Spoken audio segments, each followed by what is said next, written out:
Welcome students, welcome to the class of Pharmaceutical Jurisprudence. In today's lecture, we are going to start our first chapter, that is Origin and Nature of Pharmaceutical Legislation in India.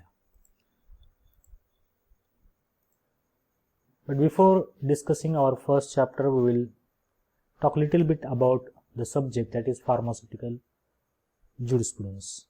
There is little bit fear in the mind of students regarding this subject. I will explain it with one example. Suppose you go to any country or any territory or state which is having a different language. It is very difficult for you to communicate with that people or to express your views with that people because you don't know the language of that region. Similar problem occurs here when you study pharmaceutical jurisprudence. You are unaware about the legal language, that is the language of law. So you should understand the legal language, then and then only you will understand the pharmaceutical jurisprudence. You should understand the exact legal meaning of each word, then and then only you will understand jurisprudence. For example, pharmaceutical jurisprudence. Pharmaceutical means related with the pharmacy, and the word jurisprudence come from Latin terminology, which is combination of two words, that is juris plus prudentia. Juris means law and prudentia means knowledge. So the literal meaning of the subject is, it is the knowledge of laws of pharmacy. So in this subject we are going to get knowledge of various laws of pharmacy. Now we will move towards our first chapter, that is Origin and Nature of Pharmaceutical Legislation in India. Now in this sentence also there is one legal terminology or legal word, that is legislation. What is legislation? Legislation is a law created by the parliament. So we are going to discuss the various laws which are created by the parliament in India, which are concerned with the pharmaceuticals. For studying various laws in pharmacy in India, we have to study it in two areas of history, that is pre-independence and post-independence, because the laws of pharmacy are started evolving right from pre-independence and after post-independence, and even right now they are evolving. So first we will see the pre-independence laws or pre-independence events or origins from where the laws of pharmacy originated. Firstly, in 1811, the first chemist shop was started in India by Mr. Badgett. He was actually a foreign person. Then in 1918, another chemist shop was started by Smith, Stanistreet and Company. This is also a foreign firm. But in 1901, Indian called P.C. Ray, Acharya Prafulla Chandra Ray, in Calcutta started first pharmaceuticals, that is Bengal Chemicals. And in 1903, Professor T.K. Gajjar in Baroda started Alembic Chemicals Works Limited. So this is just initiation of starting of pharmaceuticals in India. If you look at the names of these firms, you will see the chemicals, because the terminology of pharmaceuticals was not evolved at that time, because we started using chemicals as drug and then we named it as a pharmaceuticals or drugs.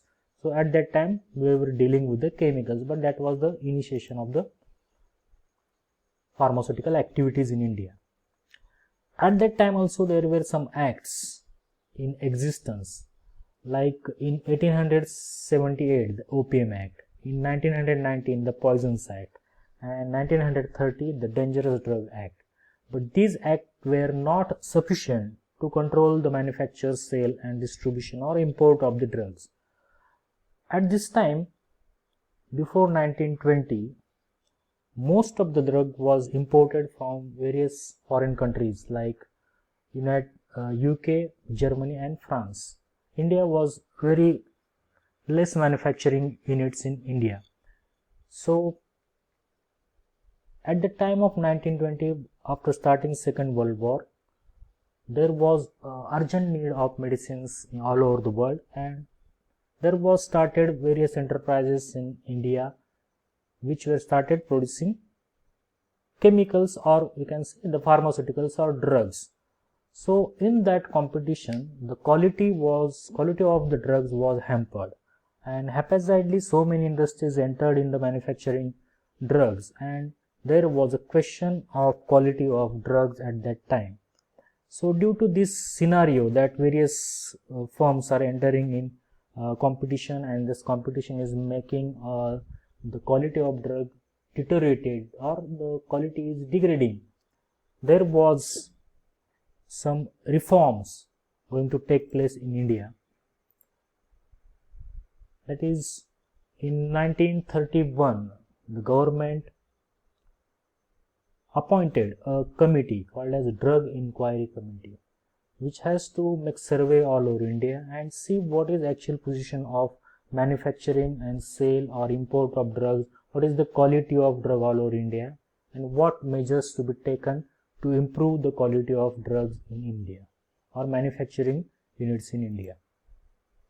The chairman of that Drug Inquiry Committee was Lieutenant Colonel R.L. Chopra.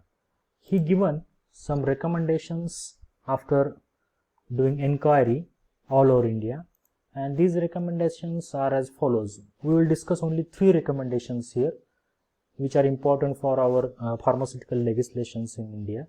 The first is the formation of Central Pharmacy Council and State Pharmacy Council, which would look after education and training of professionals and also maintain register of pharmacists. So here firstly, Chopra committee coined the term pharmacist or pharmacy. Before that, the whole business was considered as to be chemical business.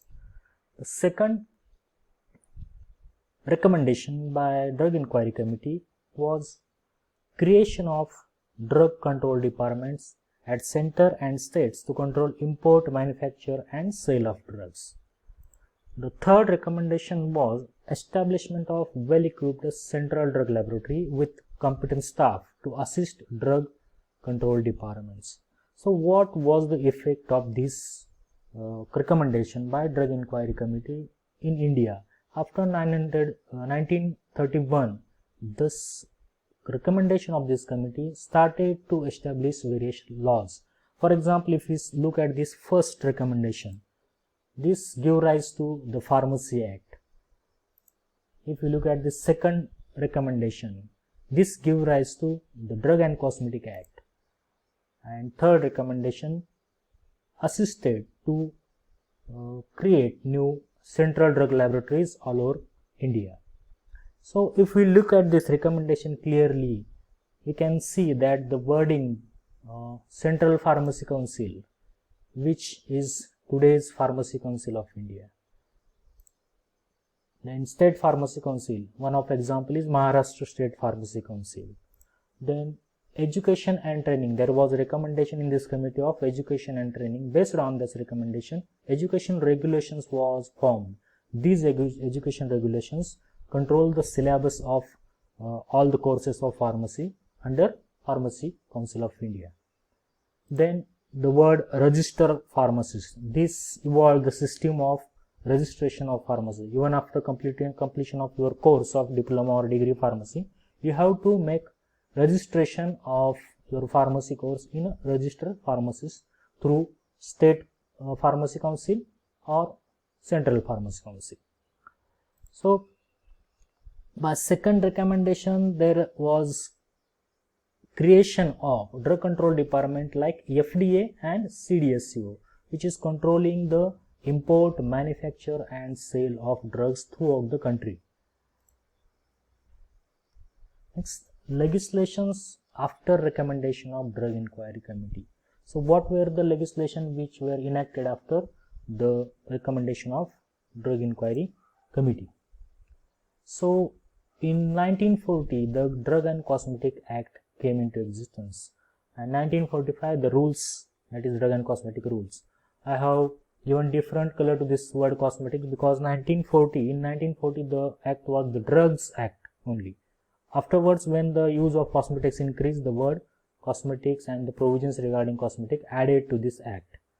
In 1948, the Pharmacy Act came into existence. In 1954, the Drug and Magic Remedies Act, it is also called as Objectionable Advertisement Act, came into existence. Then came 1955, the Medicinal and Toilet Preparation Act. It is also called as Excise Duties Act. It is having the preparation which contains alcohol. In 1979, the Drug Price Control Order came into existence. The current version or current amended order of Drug Price Control Order is in 2013. And 1985, the Narcotic Drug and Psychotropic Substances Act came into existence. There are also some other related acts. In 1951, Industries Act came into existence. In 1954, Prevention of Food Adulteration Act came into existence.